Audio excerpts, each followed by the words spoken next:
Hey everyone, good morning and welcome to another episode of your Brains Coach podcast. My name is Shurina. I'm your host, I'm your Brains Coach, and it is my job here to bring to you all the best, cutting-edge, recent, most interesting and fascinating, and probably most importantly, practical tools, brain body tools that you can use to take better control of your brain, to make better decisions, and as a result of that, to feel, look, and do your absolute best. Today, as you guessed, we are talking about stress. And from a lot of people I work with and my friends and also social media, and it seems like a lot of people are going through challenging times, through a lot of stress, one might say. A friend of mine doesn't like the word stress. He likes the word challenges. And you might be onto something. You'll understand why talking and thinking about stress in a different way can actually be the most important thing about stress management, stress regulation, and what a lot of my clients love the word stress resilience, ability to bounce back from whatever stressor or challenge comes into your way, bounce back to your balance, to your normal, to your equilibrium as fast as possible without all the, damage that sometimes we do to our psychology and even our physiology, without all of that and not dragging all of that baggage behind with us, but instead accepting or meeting the challenge, this stressor, dealing with that, and then just moving on. Like nothing happened, but we just got stronger, got more experience, more knowledge, lessons. How do we get better at dealing with stress like that? Well, first, believe it or not, comes from your mind, how you think about that. I just finished a really interesting book, and I highly recommend you, if you are a coach and if you are into high performance, or if you're just someone in high performance and want to understand how to create more of that high performance state in your life on demand, and specifically how to create more of that in the situations that when it matters the most, in those challenging situations. After all, when a challenge comes into our life, it's an invitation for growth. It's an invitation for getting better. It's an invitation for taking on something that will move you to the next level in your life, your career. It can be personal, it can be relationships, and can be work. It's an invitation. Because just like in the gym, without challenges, without stressing the status quo, how things are, what we're used to, there is no growth. Our brain, our bodies respond with growth to only one thing: challenge and stressor and novelty. That is also usually perceived as a stressor more than anything. But let's get back to the importance of mindset, the importance of how we appraise or frame stressors in our life. It actually changes a lot. So let me read you something from this book that I finished. It's called Upshift by Ben Ramalingam. I probably am butchering his name, but Ben Ramalingam.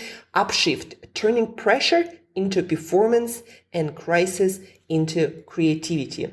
A lot of good data, neuroscience, but also a lot of stories.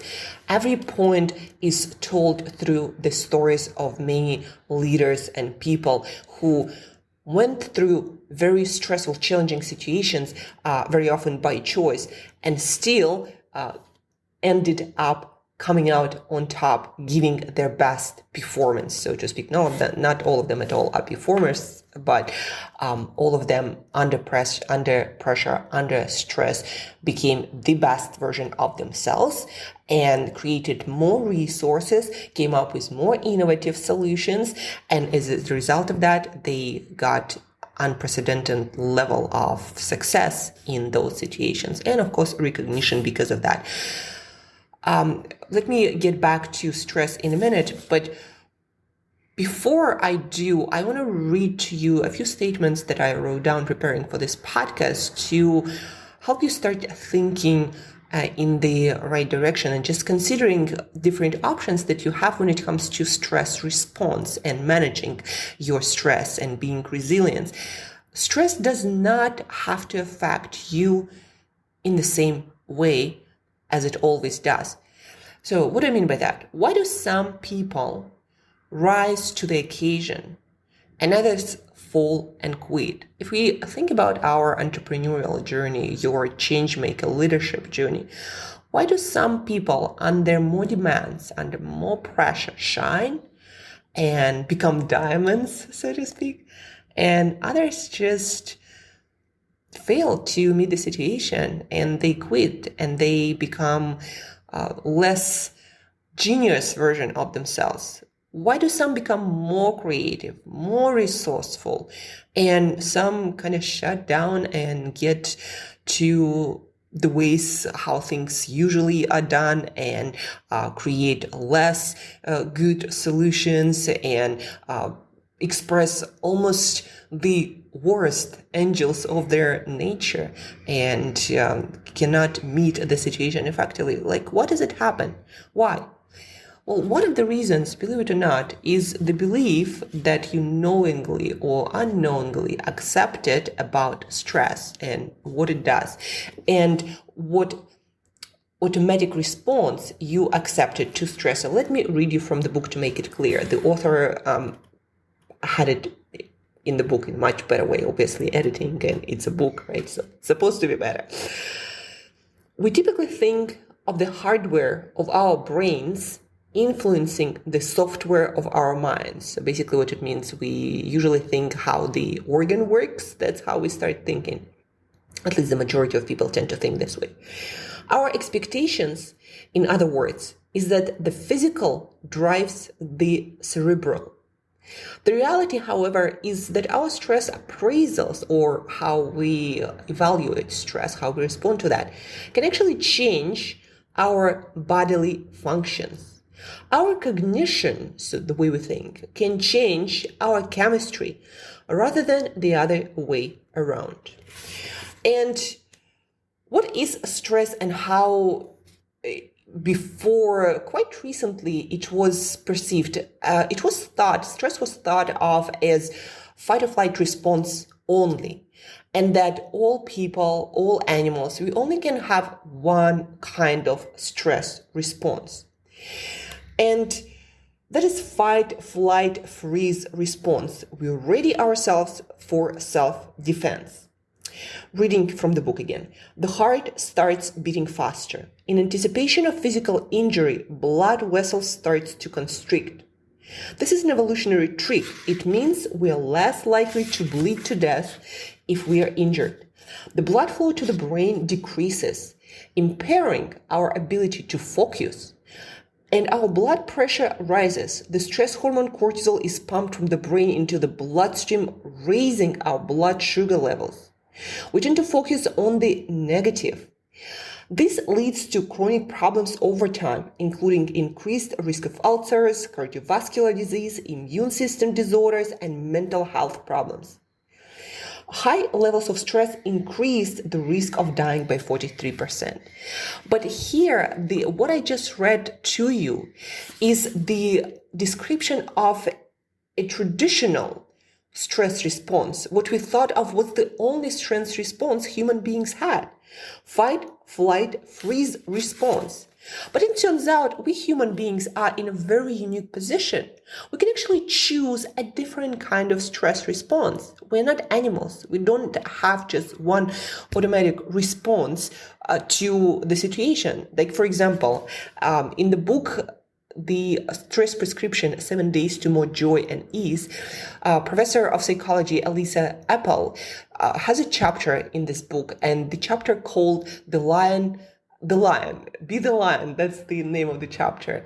And at the beginning of the chapter, there's a description of the situation that I actually brought up on this podcast before that.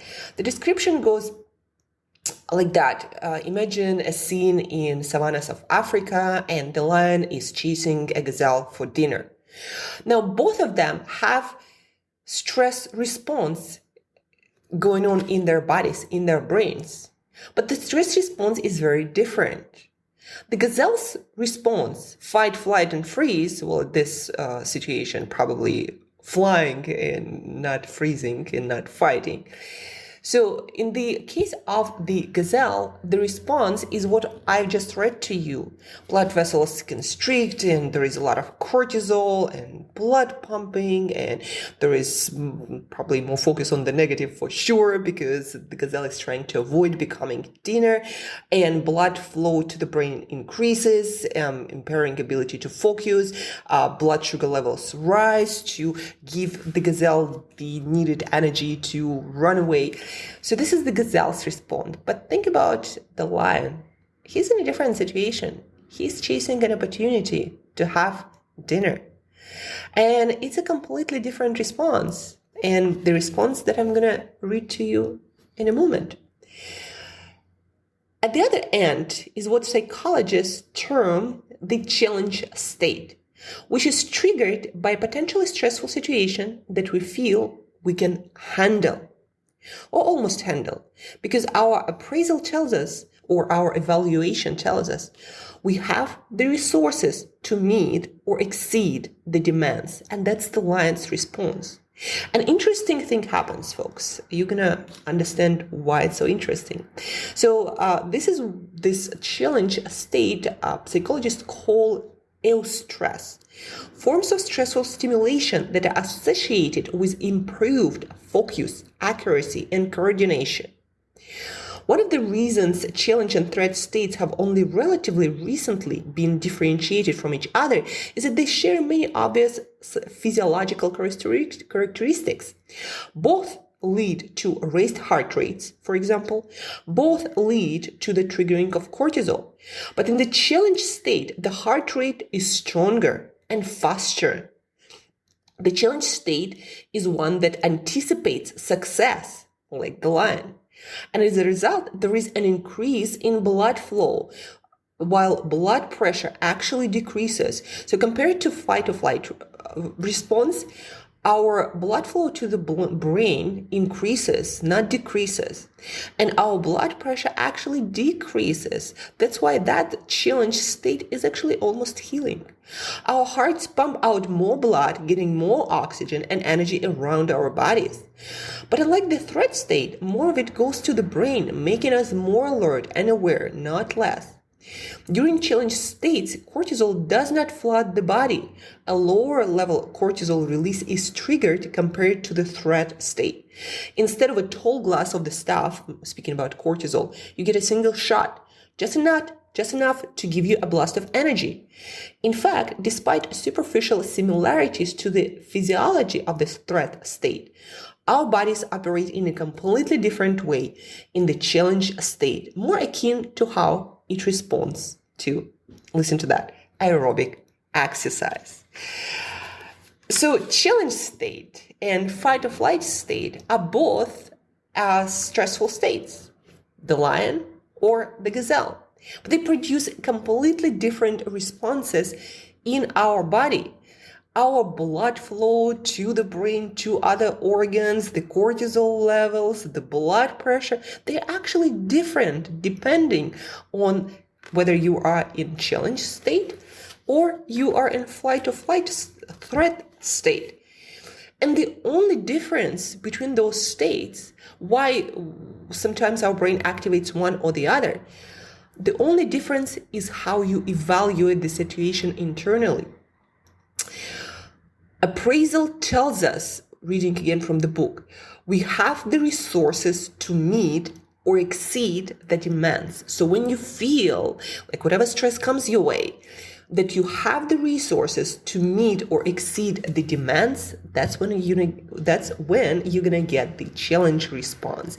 That's when you're gonna get better. You're going to get more creative. You're going to get the best version of yourself coming up to the occasion to deal with the situation and come up as a winner. And because of that, get success, get recognition, get more opportunities instead of shutting down and choking and doing much worse than you are capable of. So the reality is that our stress appraisal or evaluation of stress can actually change our bodily functions. And that, folks, changes everything. So I shared with you this fascinating information. Again, it's quite recent information because the physiological state, when scientists measured it, it's so similar. Like the cortisol is released, yes, but there is different amount of it. Our blood starts working stronger. Yes, it does. But it turns out there is more blood flow to the brain, to all of our organs. Our blood vessels do not constrict, but instead deliver more oxygen, more nutrients to everything. And that's actually, again, better for our whole system. That's how people get stronger through stress, not weaker. That's how the rate of dying actually decreases, not increases. When they study people who live the longest, centenarians, those are not the people who live in the chillest times ever. Those people usually who go through a lot of adversity. Those people do experience a lot of stress, but they deal with it differently, and they meet situations with a different kind of mindset. And guess what? That mindset, how you evaluate situation, that is something you can change in a moment. And I'm going to give you a few tools right now. The tools that I learned from Elisa Apple. She is a PhD. She has a PhD in psychology, but she also studies a lot of neuroscience, does a lot of research with actual people through different methods. So from Elisa, and then from this book, The Upshift, and so many more resources that I went through throughout past few months. But stress has always been a part of my journey as a coach and personally as an entrepreneur. And I learned that yes, actually, when I change my mindset about the situation, it's almost immediately. In the book, The Upshift, the author calls it master switch. Like some people, athletes, leaders, entrepreneurs learn how to use that master switch masterfully, and when the stakes are high, show up as their most profound genius version. So today you're learning how to use that master switch better and how to show up for the occasion, for the situation as the best version of yourself instead of choking, to create opportunities, success, solutions that are even better than what you're usually capable of. And that's when you start moving forward in life really rapidly. So how can you change your own evaluation, your own mindset about any stressful situation very, very fast? Well, first of all, breath work works really powerfully.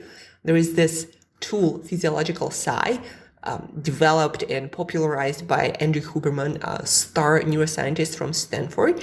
It's very simple. It lowers your anxiety and stress levels instantly. In fact, Andrew Huberman says it's the most effective way to change your physiological state from stress and the anxiety to more of a relaxed and rest and digest state. And it's done. I personally believe it's one of the most powerful tools that you can use in any moment, to switch your state from a lot of stress to almost relaxed state.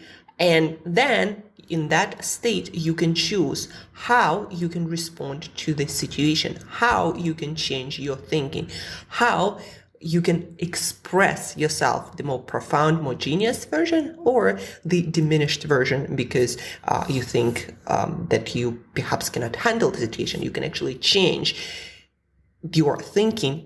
And in a moment, I'm going to give you the exercise how you actually start believing in yourself more and create more confidence. But for now, breath work, physiological sigh, 2-3 cycles, double inhale.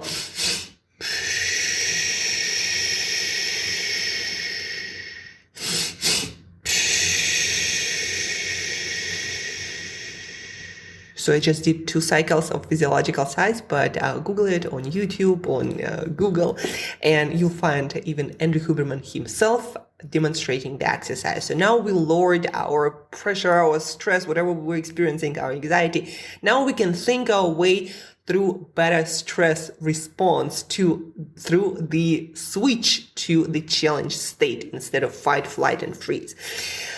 Good exercise is to remember all the situations in your life, and all of us have a lot of them. All the situations where you endured stress, where you were confronted with a stressful situation and you dealt with that and you came out on the other side, however imperfectly, you dealt with that, you survived, you moved forward. Even better, remember the situations that you thought you couldn't handle and then you did. And again, for most of you, there are probably so many in different life situations, personal life, work life, studying. There are so many situations and things that you overcame, challenges that you met and dealt with. Remember all of them. Take a piece of paper and start writing down this situation, right? I didn't know how I'm going to turn my business around, and I did. I didn't know how I'm going to get clients, and I did. I didn't know how am I going to survive for the next 3 months when my business was lost and due to war, etc. That actually happened.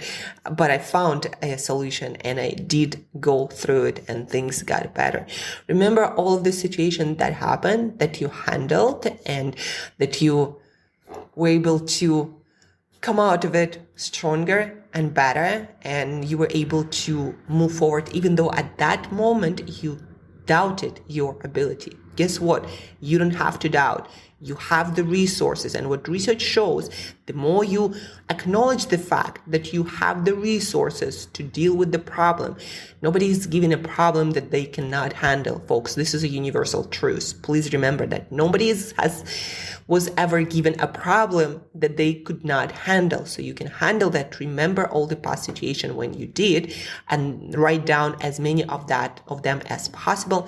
And that's going to start building up your confidence. You woke up, you met the challenge, you created solutions, you overcame it, you perhaps asked for help, you dealt with that. You have the solutions, you have the capacity. You always do, and you always will have this.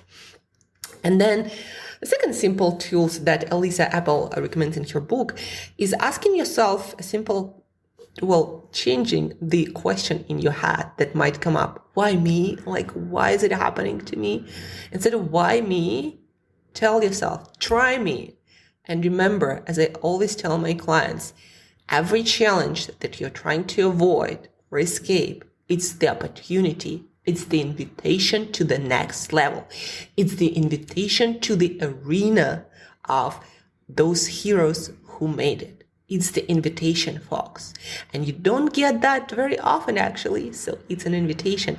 And the more of those you take and agree to, the better ones you're going to start getting. So it's an invitation for you to grow, to improve, to join the arena of the ultra successful. Think about that and then approach that challenge, that stressor with that mindset that you're going to ace it, that you will and have the capacity to express the best version of yourself, the one that you didn't even know you had. Remember all the past troubles and challenges that you overcame. Jump into the challenge like the lion after dinner, and see how many more resources you actually have inside of you and how much more effective can you be with dealing with the situation. And guess what? You're going to get the flow of creative solutions you didn't even know you had. And this is when and how diamonds are truly made. When you learn how to operate that master switch and get into challenge state instead of fight or flight. And that's when you start coming up with the most ingenious solutions. And that's when the world starts noticing you and you start moving progressively faster towards your goals.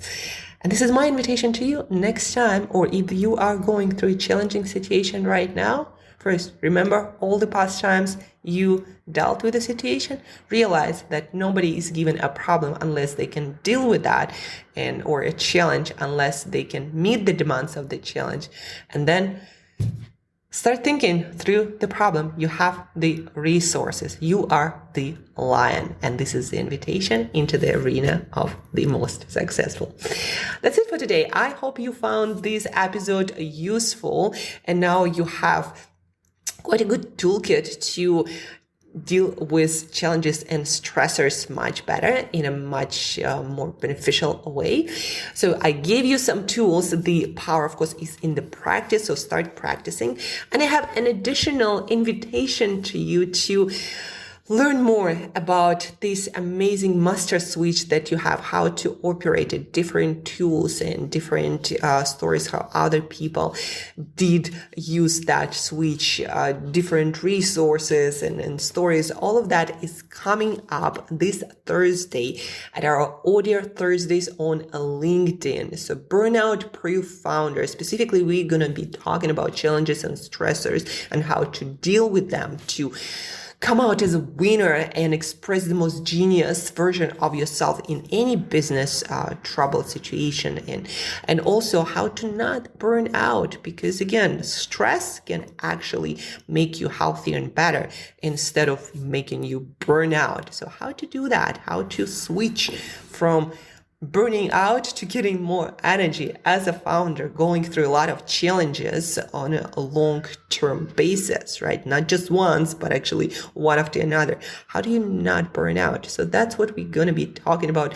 Burnout Proof Founder this Thursday for 30 minutes LinkedIn audio. The link is in the show notes. So check it out. Join us. But a lot of people are joining every single Thursday. Burnout Proof Founder. Find the link in the show notes. And of course, start practicing. And of course, please, folks, if you have an opportunity to share it on any device, screenshot, tag me, write a review on iTunes, on Spotify, on Podcast Addict, wherever you find your podcast, please share and then review. It helps a lot because we don't use any advertising on this podcast, and probably never going to be, just because I don't like advertising and having to, having a feeling that now I'm promoting something. Don't like this for the podcast. So the only way you can help me to spread the news, to spread the knowledge, to spread the useful tools that will help you, will help a lot of people, is when you share it, when you leave a review. So please do help to spread the great information that will help more mission purpose driven people to succeed and to make this world better. So spread the news, help me out, join our Audio Thursdays, and use the tools that you learned today to ace every challenge like a true lion. Thank you for tuning in. Talk to you very soon. Hope to see you Thursday. And as usual, well, enjoy the day and be the lion.